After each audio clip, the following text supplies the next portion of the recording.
So welcome once again. This is Dr. Bart Rademaker for your prescription for your transformation. Hashtag real people, hashtag real conversations. I had to get my bearings there for a second. I'm back in Florida. Came back from the Bahamas yesterday. Did some phenomenal work on regenerative medicine using stem cells. But here's what's really fascinating about what's possible in our life is that there are natural ways that we can also regenerate our systems. And the way that we get to regenerate our systems, giving our bodies what it really needs, what it really needs to be healthy, what it really needs to have this ideal weight, what it really needs to function in the best possible way. And so I'm excited today to be talking to this brilliant person. And I've been watching her on Facebook and sensing her vibration and energy. And she has this wonderful gift and also a wonderful mission out there to really help the world have a much better relationship with their food and finding that space where they can experience what aliveness is really all about. So welcome, Dr. Setphanie May. Thank you so much. You have tons and tons of experience in psychology, in eating issues, if you will, but also an action area, which maybe if we have some time we'll talk about, but about imago. So welcome to this platform. Thank you for joining me. Oh, thank you so much for having me. And I must admit, I loved listening to your introduction. It makes me feel that much more excited about the work that I'm doing because it's true. Everybody wants vibrancy and aliveness in their lives. So this is a great opportunity for us to talk about how I help people get there. So let's talk about this first, and then in a moment, also would love to hear your story because I think the one thing that people relate most with are people's stories and what's happening with that. And so, but what is it that you do? What is your mission, and what is this whole global conversation, as you like to put it, about aliveness? Yeah, great. That's a great place to start. Okay, so first of all, Aliveness is a company that I have founded online with my team, and we offer programs for conscious eating and intentional living. And what we really believe is that when people learn how to consciously eat and people learn how to intentionally create their lives, that's where aliveness happens. And as I was explaining to you when we had our pre-production call, Bart, people spend so much time and money and energy on their struggles with food and their weight that literally it's like their lives get smaller. And so you can imagine when people overcome these struggles, that what's possible is that their lives can only get bigger and they can be freed up to really rise into the greatest expression of who they are. And so that's our mission through conscious eating and intentional living, that we create aliveness out in the world for people. Oh, I just love what you just said. That's absolutely wonderfully and amazing. So here's my question. Why is this not happening naturally anyhow? I mean, where is the challenge? Where is the chokehold, if you will, from people just naturally having that experience anyhow? Yeah, sure. Okay. So, well, first of all, let me just explain a little bit more about what conscious eating is, and then I'll be able to answer your question even better. So conscious eating is the recognition that we bring all parts of ourselves into our relationship with food. I often say we bring all parts of ourselves when we go into a meal. And what that really means is that we bring our physical selves into a meal, but we also bring our emotional selves, our energetic selves, our spiritual selves. So we're bringing all parts of ourselves into a meal. And if we don't slow down enough to get conscious to all those different parts, what happens is we sit down, we have 15 minutes for lunch, and we gobble up our food. And I don't know, maybe we don't eat enough, maybe we don't eat the foods that our body really needs, or we eat way too much and then we go, oh my God, I'm so full. How did I get so full? So conscious eating is really about slowing down and getting mindful of all those different parts of ourselves so we can make the clearest and best choices when we go in with our food.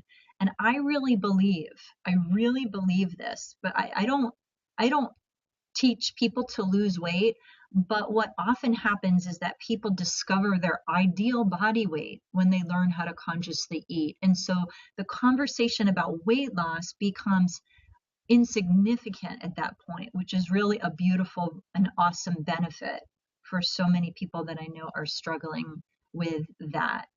So here I am talking about conscious eating, and now I have forgotten what your original question is. So can we go back to that too? Well, I like to hold on this for a second because Yeah. what I love about the whole concept about conscious eating is that you're choosing to be really aware of your own body, and you're choosing, just to be mindful and giving yourself that time to actually experience it. And there's a wonderful book, it's called Positive Intelligence by Shamin Shirzad, where he talks about this as well. And he says, look, when you eat a meal, or actually when you prepare the meal, just think of all the things that you're doing as you prepare, as you're cutting up the tomatoes, cutting up the onions. And that's what I do now when I cook. I love cooking. I grow my own sprouts, and I juice. And I bought a juicer many years ago and stopped doing it because I didn't like the cleanup. Now the cleanup is actually part of my meditative process and being mindful and conscious, as you like to put it. So Yes. it's a wonderful concept. Yes. People should really begin to embrace so much more. Yeah. And but the one thing that I do want to add to this conversation, because it's really important to me, to those of you that are listening, that you really understand that I'm not just a doctor and I'm not this like perfect enlightened being. I mean, I am a busy mom with 2 little boys and a house where there's just always chaos. It seems like there's always an activity or a flurry of something going on. And so what I don't want you to leave this conversation thinking is that conscious eating is only for these really patient, enlightened yogi people, right? So conscious eating is really just about being able to tune in long enough to hear the whispers from your own body. And that might take more time in the very beginning. Maybe it'll take up 2 to 5 minutes for some people. I mean, the longest I've seen, some people really struggle with it, 15, 30 minutes. But as you practice tuning in, and I've practiced this now for so long, Bart, it sounds like you've practiced that mindfulness for so long, it becomes second nature, and you can literally almost do it from one moment to the next. And so I just want to encourage you that if the idea of tuning in and really listening and taking just a few extra moments to pause just sounds absolutely horrible to you, I would just say keep going. It gets easier, and just give it your best shot to get started. And I'm glad you said that because it's not how I started originally. I started originally probably about 5 years ago when I made a very conscious choice, and it didn't happen all the time, was just to be aware of how I felt after the meal. Mm-hmm. So whether it was 5 minutes, 10 minutes, or 2 hours, and then recognizing, well, I've got this headache, or I feel very tired, or my stomach is uncomfortable. And just noticing that, making the relationship with whatever that I ate. And my biggest struggle originally was I used to drink a lot of Coke, but every single time I feel bad.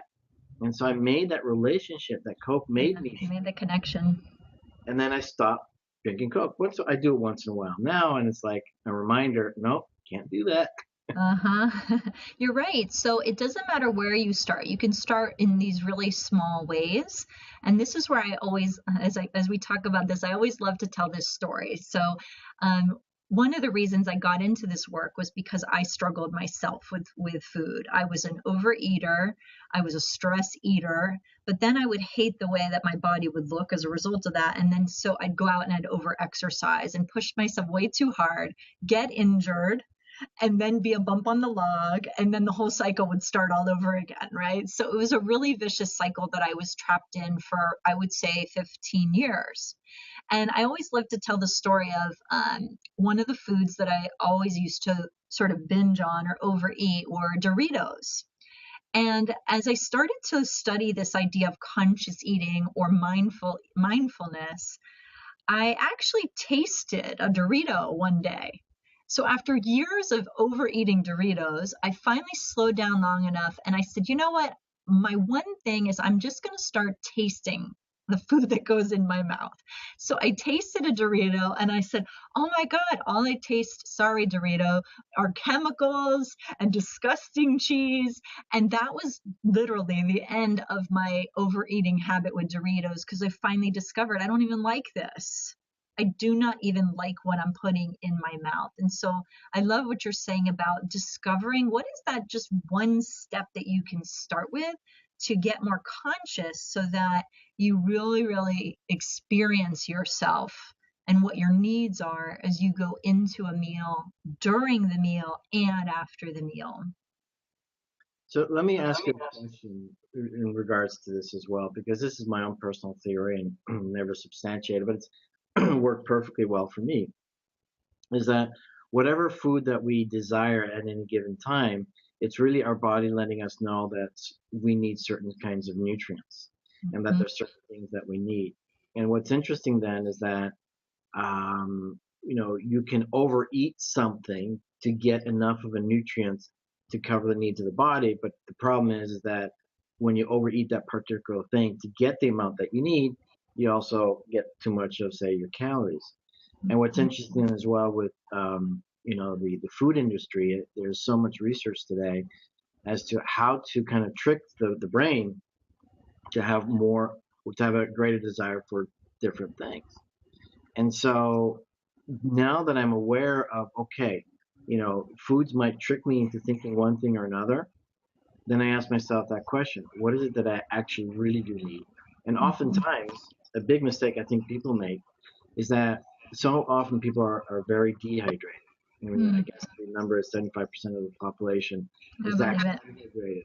Food provides water. And so I think sometimes people, when they're dehydrated, they actually eat when they really should just drink some water.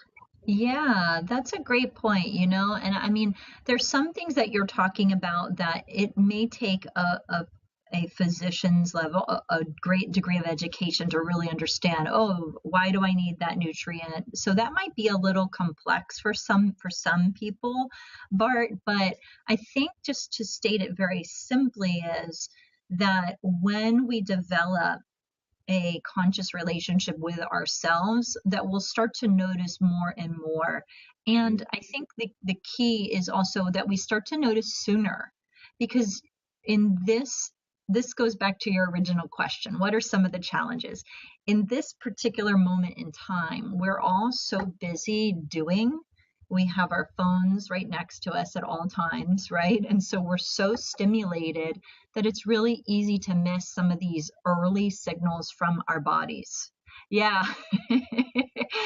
Oh, between you and me, we've got 10 different devices around us.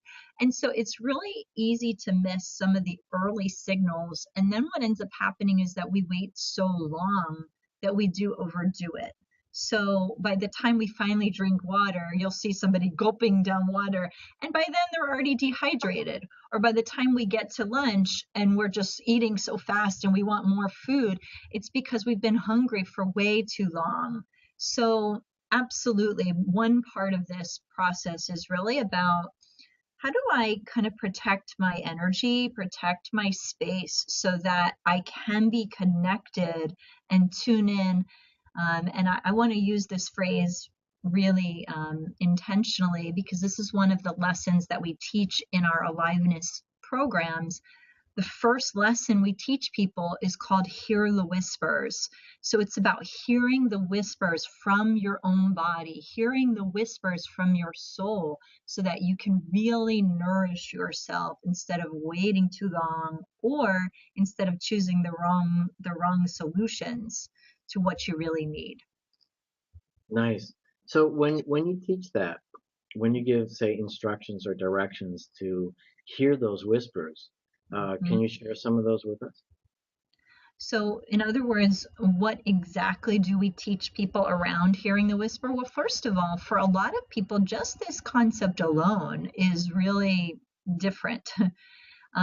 People are getting more and more disconnected from themselves. We're so outward focused that we're not spending enough time inward.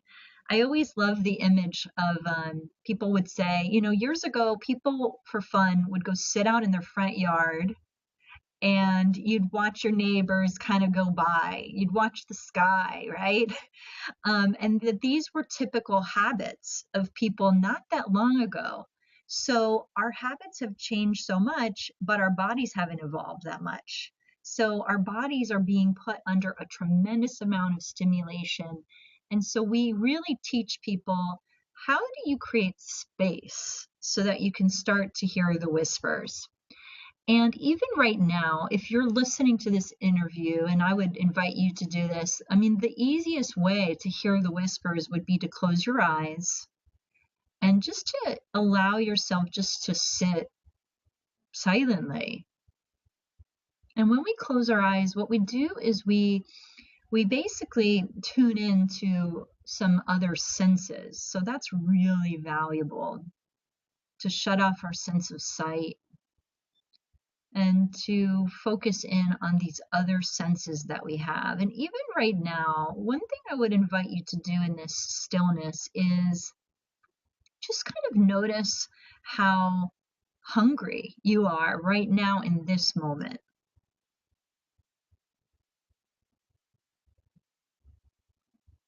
And just sort of feel where you have the sensation, if you have the sensation of hunger.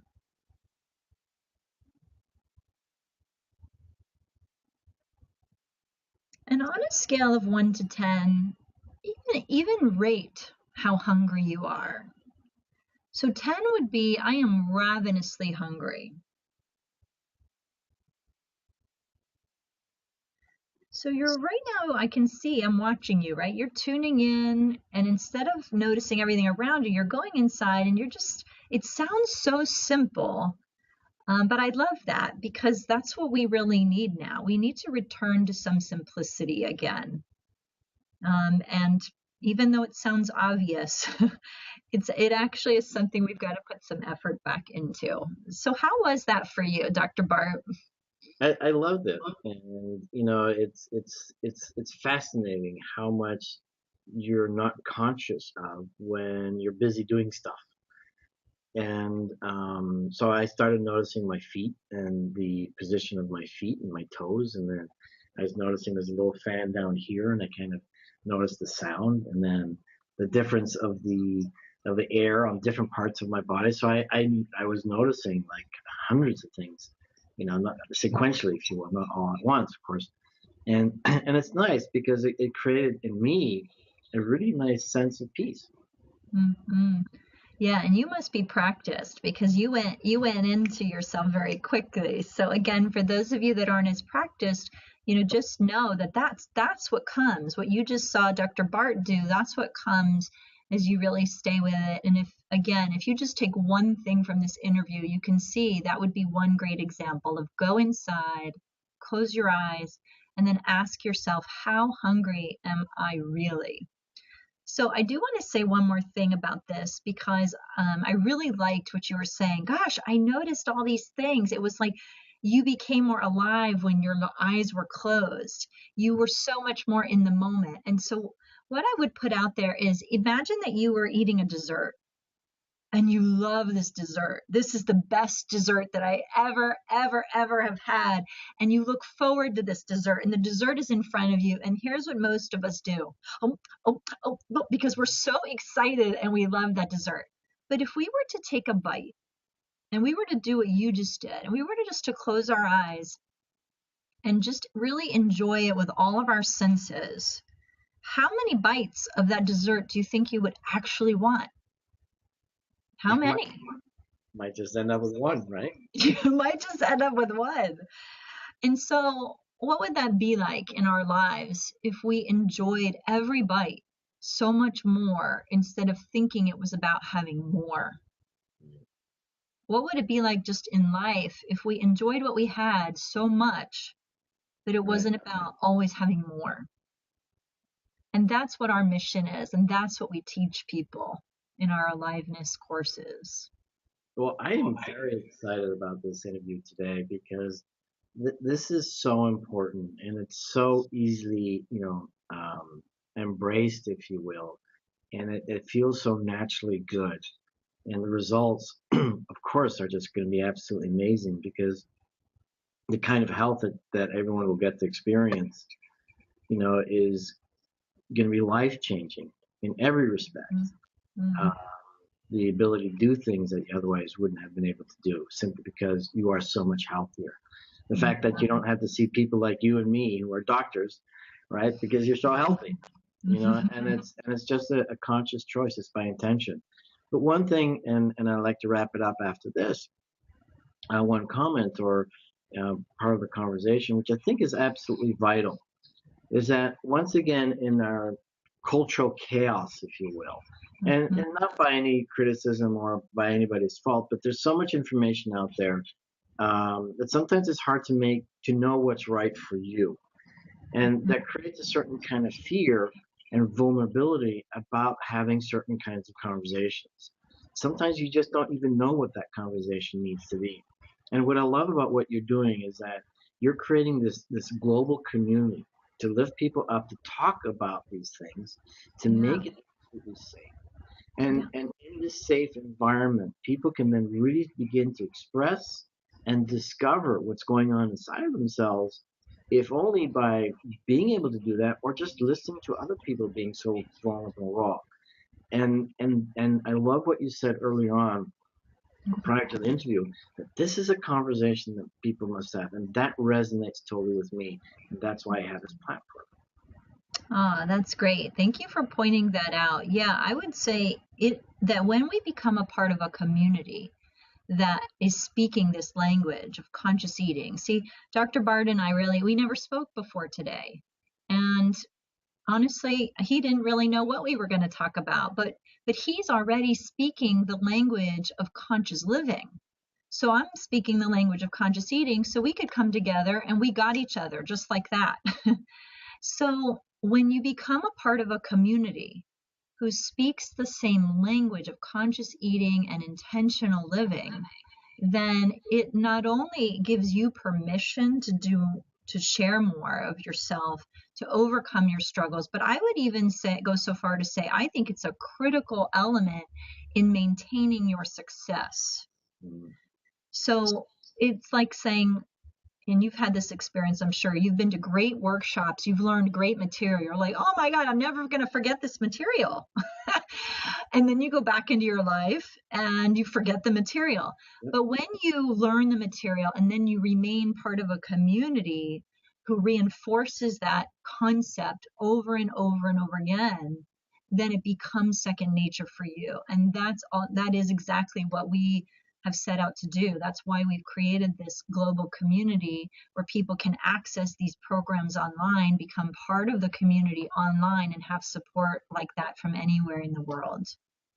That's absolutely wonderful, and I hope a lot of people get to hear this today, and also in the future, because I know that you and I are going to be talking a lot more, bringing more people, to this platform to have this conversation, because this is a very important conversation, and also because of creating that community where, you can learn things, you can get that support, and you know that you're on the right track. Because too often you go back, like you said, you go to these events, these workshops, and you go back home, and then people don't understand you, and then you kind of go back to the way of living that they used to live. And so when you want to make progress, just join communities like Dr. May's here, so that you can find, what's really true for you, and you can find that best aliveness, or just that aliveness, if you will. I mean, it's great to feel alive, right? You got it. You got it. So I really want to acknowledge you before we end. For those of you that are listening, you may already know Dr. Bart Rademaker. I, of course, am just meeting him. But my understanding is he is a plastic surgeon, and you help a lot of people physically. But what you told me and what I've already gotten from you is that you really have set out on a mission to help people on all levels. So he doesn't have to be here doing these interviews, but he made it his personal mission to educate himself and want to educate other people on what it really means to be fully alive, to be fully whole, fully healthy. And that's why we're here. So thank you so much again for the opportunity. No, thank you. I really enjoy this conversation, and I might have to hire you as my PR person now because I appreciate that acknowledgement. Thank you for that. You're welcome. Sure. So, Dr. May, thank you so much. And last question for you: how do people find you? Yeah, thank you. Sure. You can find us at www.alivenessprograms.com. And depending on the time you're watching this video, we have a conscious eating course beginning January 30th, 2017. And I hope you'll reach out to me and join us for that very special experience. And what I would like to invite you then is then perhaps right beforehand or during that program that you can report to us and let us know what's going on so that people can realize that they're missing out if they're not there and find out once again how to join your program and change their lives. So thank you so much, Dr. May. I'm Dr. Bart Rademaker, Prescription for Your Transformation. Hashtag real people, hashtag real conversations, bringing to you incredible voices, new voices like Dr. May's, for your transformation, bringing new solutions, and finding your aliveness. So thank you so much. God bless. All right. Bye-bye.